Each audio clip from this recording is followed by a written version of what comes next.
ഏതറ്റം വരെ പോകാനും ഒരു മടിയില്ല. എന്തിനു വേണ്ടി? പേരയ്ക്കയ്ക്ക് വേണ്ടി. നമ്മുടെ വീട്ടിലെല്ലാവർക്കും പണ്ട് മുതലേ പേരയ്ക്കോടൊക്കെ അങ്ങ് ഭയങ്കര ഭ്രമമാണ്. കണ്ടില്ലേ, ഒരു പേരയ്ക്കയ്ക്ക് വേണ്ടി ജീവൻ വരെ പണയപ്പെടുത്തി സാഹസിക പ്രവൃത്തിയിൽ ഏർപ്പെട്ടാണ് അവർ ഓരോ പേരയ്ക്കയും പറിക്കുന്നത്.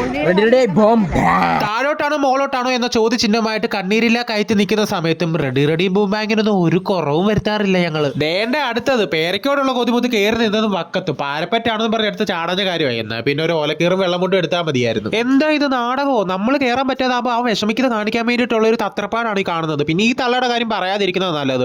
ഈ വയസ്സാകാലത്തൊക്കെ ഇമാതിരി പ്രവൃത്തിയിൽ ഏർപ്പെടേണ്ടത് ഞാൻ അപ്പോഴേ പറഞ്ഞതാ. ദേണ്ട ഒരെണ്ണം കുഞ്ഞമ്മ രാവെന്നും പകലൊന്നും ഇല്ലാതെ കഷ്ടപ്പെട്ട് വളർത്തിക്കൊണ്ട് പടത്തിക്കൊണ്ട് വന്ന് എന്തൊക്കെയോ വലിച്ചു പറിച്ചിട്ട് എവറസ്റ്റ് കീഴടക്കിയ സന്തോഷത്തിൽ നിൽക്കുക. മിക്കവാറും കുഞ്ഞമ്മയുടെ താണ്ഡവ നൃത്തം ഇങ്ങനെ കാണേണ്ടി വരും.